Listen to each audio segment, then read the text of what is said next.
ప్రియమైన వాళ్ళారా, ఈ ఉదయకాల సంబంధు మనం యెషయా గ్రంథము 27వ అధ్యాయంలో ఈ భాగమును మనం పరిశీలనగా గమనించినట్లయితే,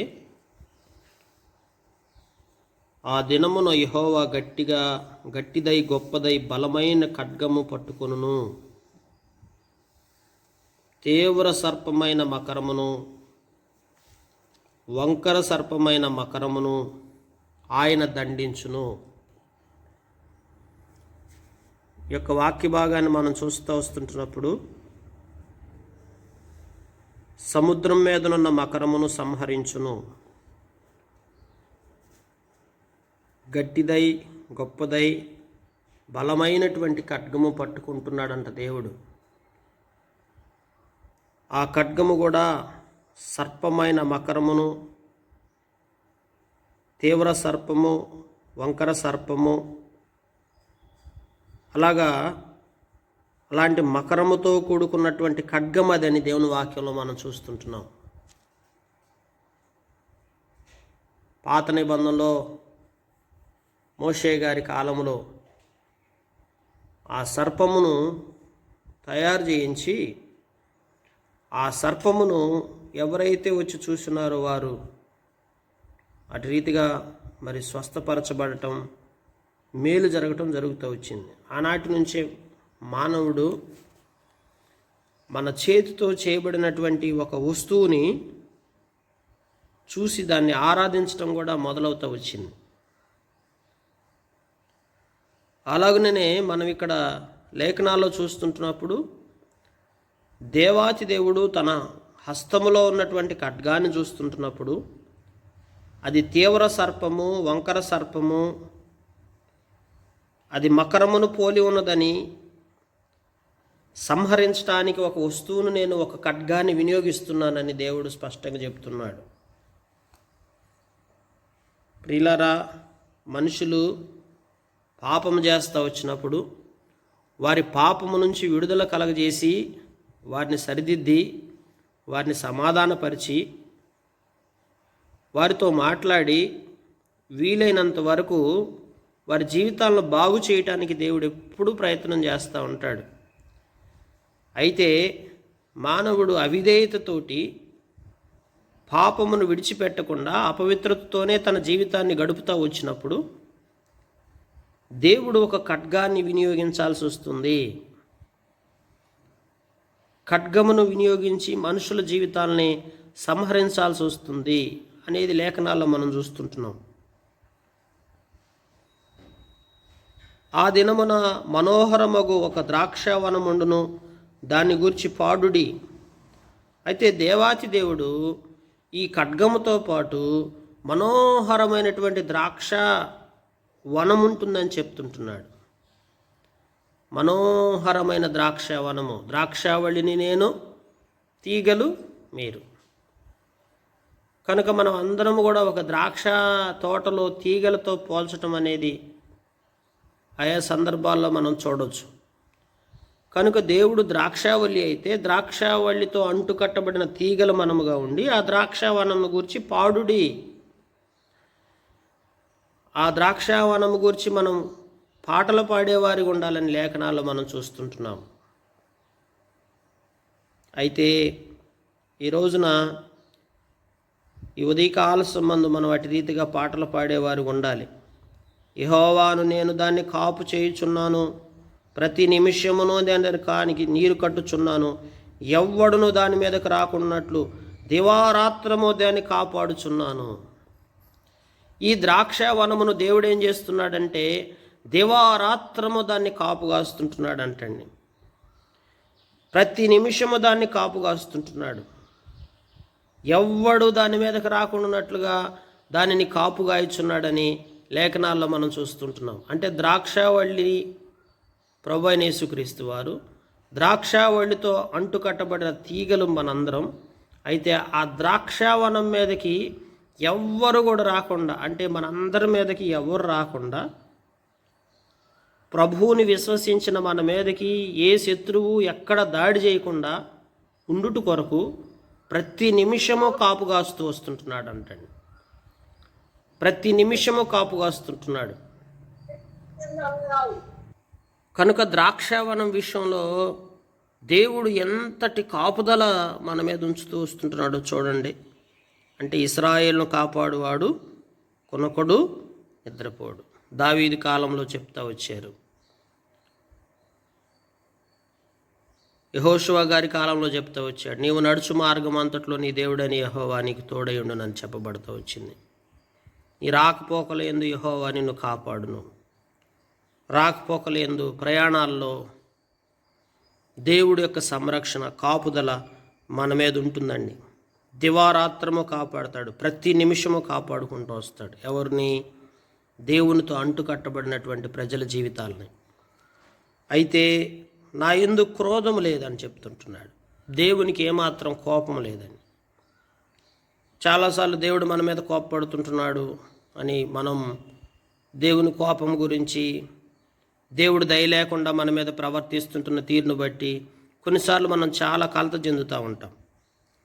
అయితే గచ్చ పొదలను బలురక్కసి చెట్లను ఒకవేళ నుండి నీడల యుద్ధము చేయువాని వల్లే నేను వాటిలోనికి ఒడిగా జొచ్చి తప్పక వాటిని కాల్చివేయుదును. ఇప్పుడు ఒక పొలంలో గచ్చ పొదలు మొలిచినాయి, బలురక్కసి చెట్లు మొలిచినాయి. ఒకవేళ పొలంలో గచ్చ పొదలు బలురక్కసి చెట్లు మొలిస్తే వాటికి కూడా కాపు కాస్తామా? చెప్పండి. ఏం చేస్తాం? వాటిని ఒక ఆయుధం తీసుకొని వెళ్ళిపోయి ముందు గచ్చ పొదల్ని బలురక్కసి చెట్లను ఏం చేస్తామండి? యుద్ధము చేయువాని వల్లే వాటిలోకి చొచ్చి తప్పక వాటిని ఏం చేస్తాం? నరికి తీసి పడేసి వాటిని కాల్చి పడేస్తాం.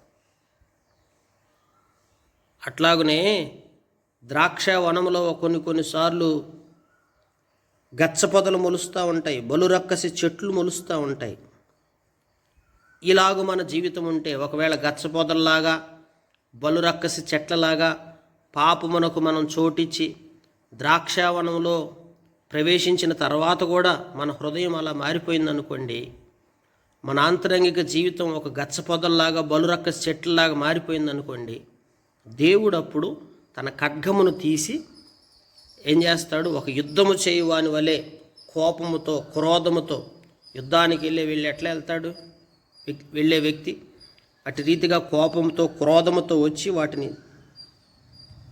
నరికి, అందుకే దేవుని వాక్యం రాయబడుతూ వచ్చింది, ద్రాక్ష తోటలో ఏదైతే సరైన ఫలాలు లేని తీగలు ఉంటాయో వాటిని కూడా నరికి అవి అగ్నిలో కాల్చబడతాయని రాయబడుతూ వచ్చింది.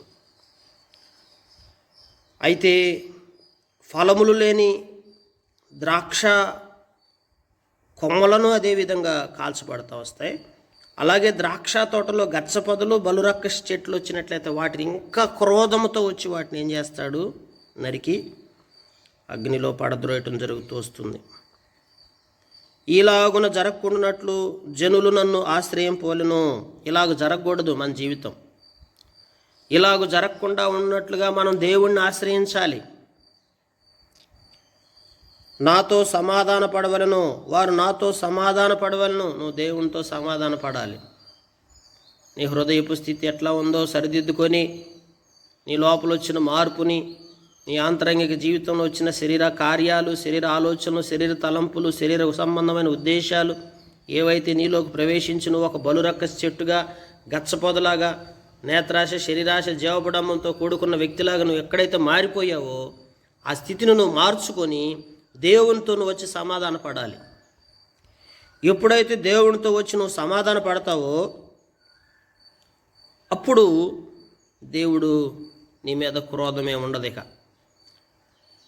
దేవునికి నీ మీద ఏమి క్రోధం లేదు. అందరినీ ప్రేమిస్తుంటున్నాడు. దేవుడికి అందరికీ కావాలి, అందరినీ ఇష్టపడుతుంటున్నాడు. సర్వమానవాడిని రక్షించడానికి ఆయన లోకరక్షకుడుగా సిలువనెక్కి మనందరి కొరకు ఆయన కలువరిశిల్లో ప్రాణం పెట్టిన దేవుడు. ఆయనకి ఎవరి మీద క్రోధం లేదు. అయితే ఇక్కడ లేఖనాల్లో మనం చూస్తుంటున్నప్పుడు దేవుని వాక్యంలో పరిశుద్ధ గ్రంథంలో రాబో దినముల్లో యాకోబు వేరుపారును, ఇశ్రాయేలు చిగుర్చిపోయిను, వారు భూలోకమును ఫలభరితముగా చేయుదురు.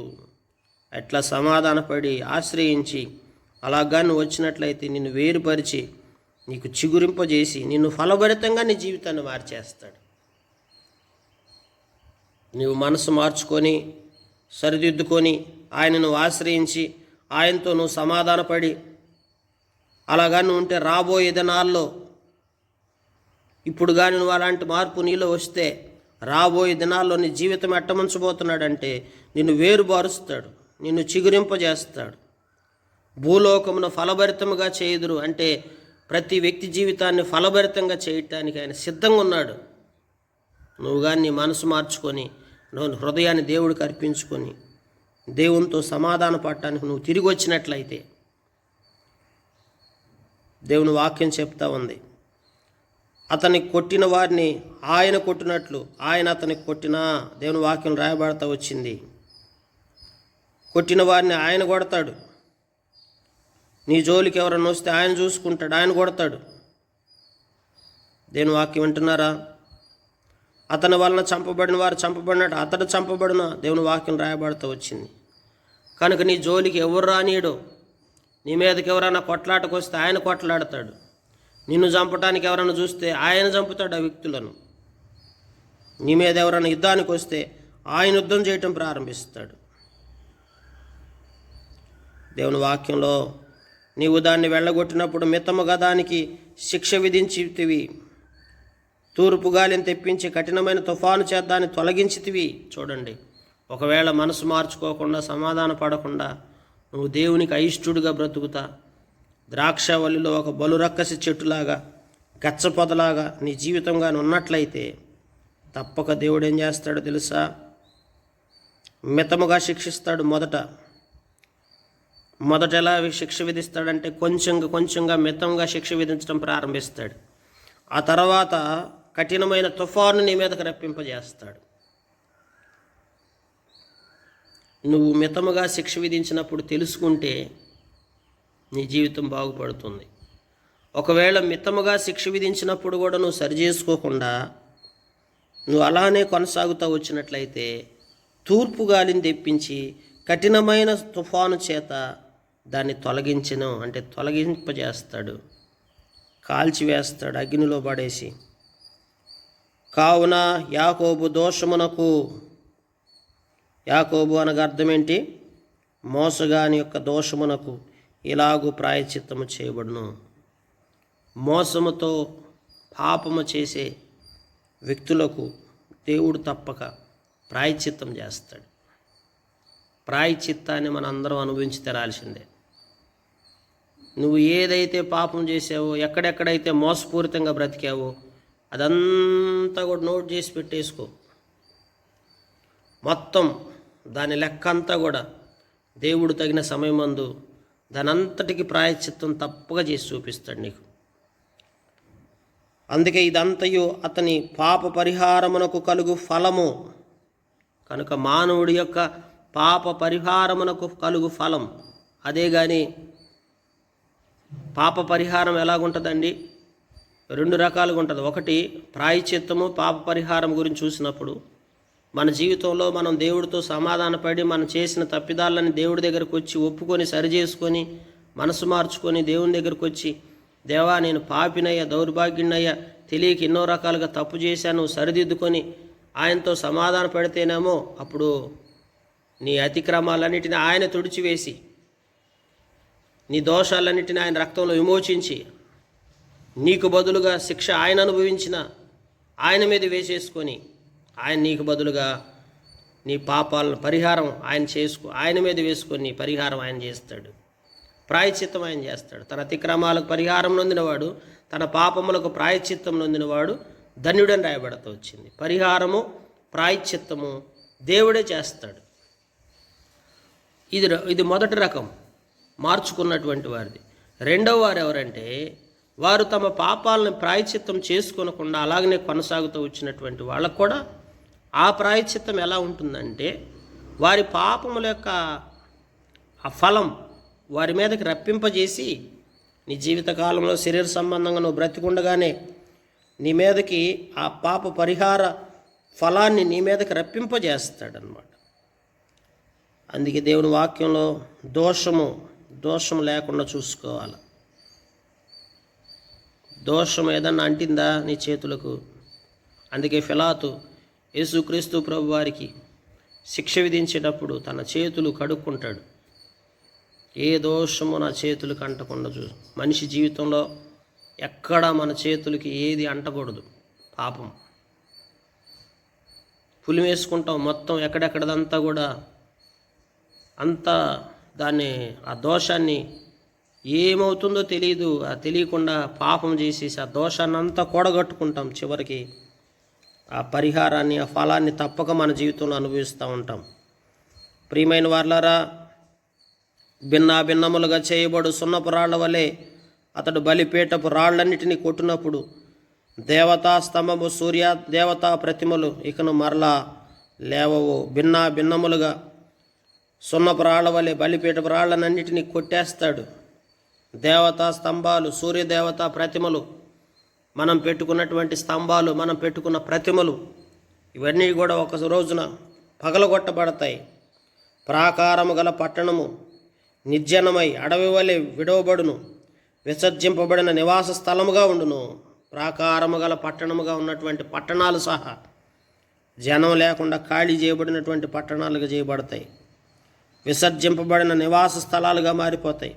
అక్కడ దూడలు మేసి పండుకొని దాని చెట్టు కొమ్మలను తినేస్తాయి. దాని చెట్టు కొమ్మలంతటిని కూడా తినేసి అవి బీడు భూములుగా మారిపోతాయి. ప్రియులారా, ప్రాకారం లేని పట్టణం, నిర్జనమైన అడవి భూమి, అలాగే పంట లేని తోట వలె, అవంతా కూడా తినివేయబడినటువంటి తోటల వలె ఇట్లాగా మన జీవితం అయిపోతుంది. దాని కొమ్మల ఎండినవై విడిచివేయబడును, స్త్రీలు వచ్చి వాటిని తగలబెట్టుదురు. వారి బుద్ధిగల జనులు కారు, వారిని సృజించిన వాడు వారి యందు జాలిపడడు. కనుక నీలో సరైన బుద్ధి లేదు గనుక నీవి యందు జాలిపడడు. దేవుడు కఠినంగా వ్యవహరిస్తాడు, క్రోధముగా వ్యవహరిస్తాడు. వాటిని పుట్టించిన వాడు వారికి దయచూపడు, నీకు దయచూపడు. దేవుని వాక్యంలో చూస్తుంటున్నామండి.